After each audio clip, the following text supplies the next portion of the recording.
Good morning, or depending on when you're watching this, good afternoon, good evening, or good night.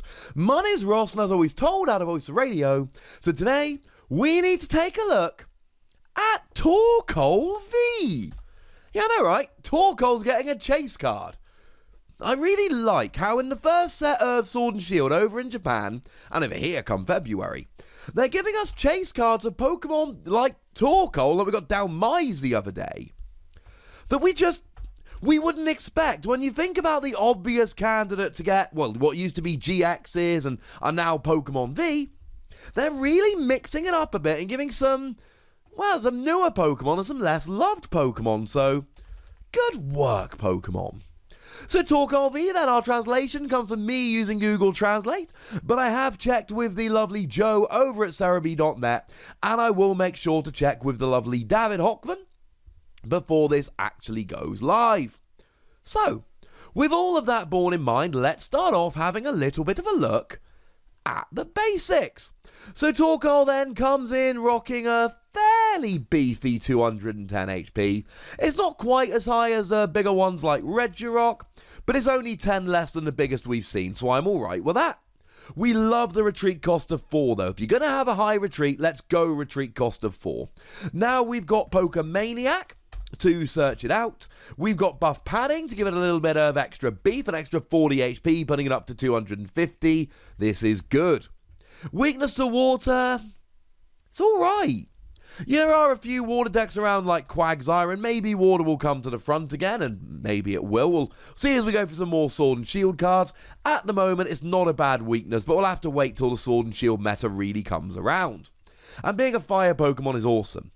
Being a fire Pokemon means that you get Welder to attach extra energy, and Giant Half to search out the energy, and Fiery Flint to search out the energy, and Fire Crystal to get the energy back from the discard pile. Yeah, it's a pretty good time to be a fire Pokemon. Plus, of course, you're hitting weakness on metal Pokemon like Lucario and Melmetal, as well as a whole bunch of grass Pokemon as well. It's a good time to be a fire Pokemon. But what does it do? Well, the first attack for 2 fire, 1 colorless energy does 90 damage, and then you discard the top card of your deck. If that card was a fire energy, this attack does 90 more damage. Oh. Yeah, that's pretty good. That's really pretty good. You see, a lot of the fire decks are going to be playing a lot of fire energy anyway. So you'll play something like Welder to accelerate the energy. But then you're like, oh, well, if I'm accelerating 2 extra energy with Welder, then I'm really attaching 3 per turn. And if I'm attaching 3 energy per turn, I might be playing like 18 energy. That's almost a third of my deck. But then I'm going to be playing stuff like Fire Crystal to get it back. And I may well be playing Energy Recycler, which can pop a bunch of energy into my deck. And if I wasn't beforehand, there's a decent chance I'm going to now.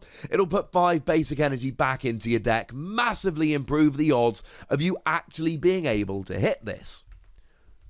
Discarding the top card of your deck is meh. But being able to do 180 for free energy is frankly good.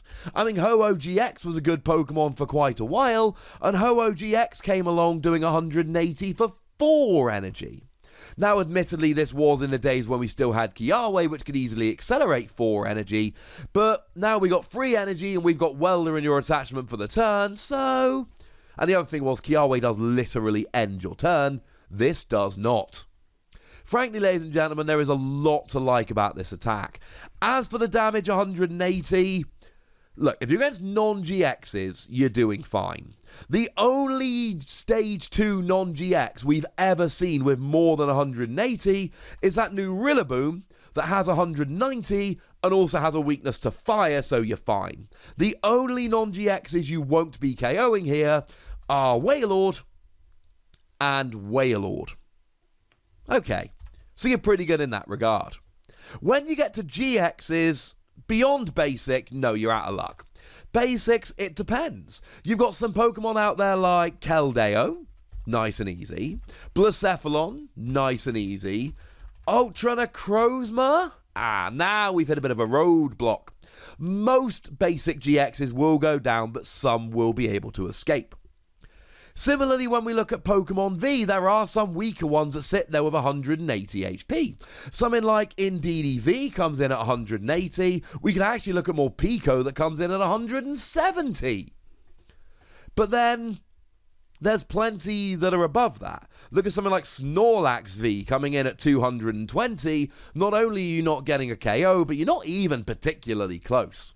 So okay, there's some very good stuff about this, and it's a decent attack, but it's also inherently unreliable. You've got to discard the top card of your deck in order to do so. Side note, if you're hitting 180 and you're hitting weakness, anything will go down. Snorlax VMAX is the biggest Pokemon we've seen so far, and that has 340. If it was a grass type with 20 more HP, you'd still be taking it down with weakness, which will be pretty cool. You do have to get the energy on top of your deck, which is a bit awkward, but the more energy you play, the more you can stack the odds in your favour. And actually, quick spoiler alert, there is a Pokemon coming in the set that has an ability that allows you to rearrange the top 3 cards of your deck. That's going to help. And then we get to the big attack on Torkoal V. Fire, fire, fire, colourless. 120 damage. Seems underpowered. Discard 2 energy from your opponent's active Pokemon. Yeah, we're cool.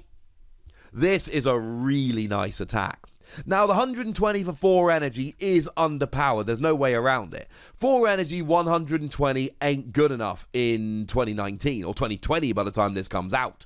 Something like Reshiram and Charizard for 4 energy does 230. And alright, they're a tag team and they give up 3 prizes, whereas you're a Pokemon that only gives up 2. But come on. There's a huge difference between 120 and 230. That is more than 100 extra damage. But discarding 2 energy from the defending Pokemon? That's really nice. We don't generally see that. There's plenty of attacks out there that will discard an energy, but in the format at the moment, there's only one that discards 2 energy. We did have the Crawdaunt from Crimson Invasion, which was able to discard 2 energy. Yay! But I was in Crimson Invasion. That's rotated out. That's a moot point. Nowadays, we are stuck with Fearow. Yeah. And the thing is, firstly, Fearow is, other than that, not a particularly good Pokemon. And secondly, Fearow's on a coin flip. You flip a coin if heads, discard 2 energy from your opponent's active Pokemon. And it only does 70 damage. So frankly, ladies and gentlemen, Fearow's, it's not pulling its weight as much as we might like it to. This is great for getting rid of energy. When we're in a format with stuff like Welder, your opponent can quickly overwhelm you. I mean, let's take Reshiram and Charizard. Their GX attack takes 6 energy. Well, the good version of the GX attack takes 6 energy, and it does 300 damage and goes through any effects on the defending Pokemon. It's pretty good. But it takes 6 energy. But then they got Welder. So let's say they go first. Turn 1, energy Welder, 3 energy. Although remember the new rule that's in Japan and was almost certainly coming over here, stops you playing a supporter on your first turn if you go first. Second turn, energy Welder, that's 6 energy. In 2 turns, you've got 6 energy on. Yeah, that's pretty good. But now, all of a sudden, with this, in 2 turns, your opponent's got 4 energy on. And that makes a big difference. It's really seeing a drop in play with Cosmic Eclipse, but take something like Pikachu and Zekrom. General rule, they're going to use Thunder Mountain Prism Star to lower their attack cost by 1 energy. They're then going to play Tapu Koko to pop an energy onto Pikachu and Zekrom. And now all of a sudden they've got 2 energy on, but Thunder Mountain means they only need 2. They use Full Blitz, they've now got 5 energy on, but with Thunder Mountain it might as well be 6. In comes Torkoal, gets rid of 2 energy, now they've got 3 energy on, but it might as well be 4 with Thunder Mountain. But then you take away Thunder Mountain and all of a sudden they're down to 3 energy. Sure, they can Full Blitz again and they'll have 6 energy on next turn, but then again next turn you can do this again and get rid of another 2 of their energy. Against decks that don't have energy acceleration, this is over the top great. Against decks like Pikachu and Zekrom that have minimum energy acceleration, this is really, really good as well. There are a bunch of decks now that are starting to use red and blue. Red and blue is a new tag team supporter, and what it does is it lets you search your deck for a GX and evolve one of your Pokemon into it, only if it would be able to normally. And then you can attach 2 energy from the deck. And then you can use something like Quagsire to move it over if it's water energy, or Weavile to move it over if it's darkness energy. Problem is, they're only accelerating 2 energy by doing that. Torkoal can undo. Like both the energy, just undo the whole thing. There's a lot to like about Torkoal here. 4 energy, 120 is very low, but you use a second attack to hurt your opponent and stop them being able to set up. That's what it does. And it does it pretty gosh darn well, ladies and gentlemen. Really does.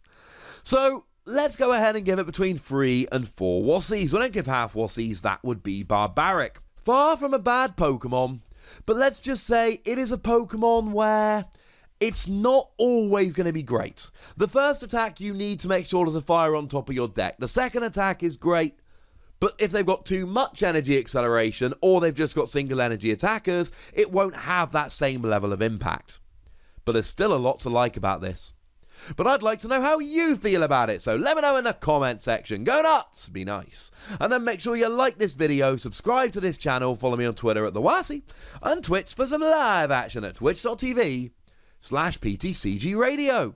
If you want to support the channel, get some bonus podcasts and all that good stuff, head on over to patreon.com/PTCGRadio, or you can do exactly that. And please do make sure you're checking out youtube.com/WassiePlays, where we talk about a whole bunch of games and they don't have Pokemon in, but that's alright. But by far the most important thing, as always, look after yourselves till next time, would ya? Thank you very much for watching. My name's Ross, and you've been watching PTCG Radio.